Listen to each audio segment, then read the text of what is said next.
மத்திய அரசு 2026-27 நிதியாண்டுக்கான நிதிநிலை அறிக்கையை தாக்கல் செய்ய தயாராகி வரும் வேளையில் தனிநபர் வருமான வரி விதிப்பில் மாற்றங்களை சம்பளதாரர்கள் பெரிதும் எதிர்பார்த்து காத்திருக்கிறார்கள்.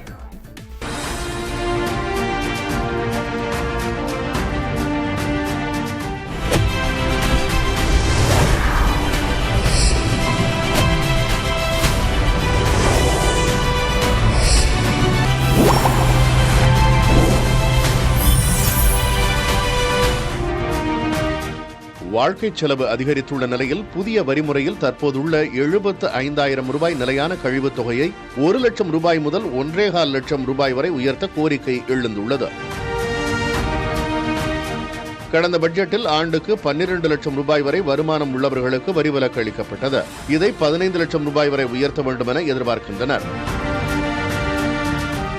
மருத்துவ செலவுகள் அதிகரித்து வருவதால் புதிய வரிமுறையிலும் மருத்துவ காப்பீட்டு பிரீமியத்திற்கான வரிச்சலுகையை அறிமுகப்படுத்த வலியுறுத்தப்படுகிறது. புதிய வரிமுறையை தேர்ந்தெடுப்போருக்கும் வீட்டுக் கடனுக்கான வரி விலக்கு அளிக்கப்பட வேண்டும் என்பது நடுத்தர வர்க்கத்தினரின் கோரிக்கையாக உள்ளது. அதேபோல் பங்குச்சந்தையில் நீண்டகால மூலதன ஆதாய வரி விலக்கு வரம்பை 1.25 லட்சம் ரூபாயிலிருந்து 2 லட்சம் ரூபாயாக உயர்த்த முதலீட்டாளர்கள் கோரிக்கை வைத்துள்ளனர்.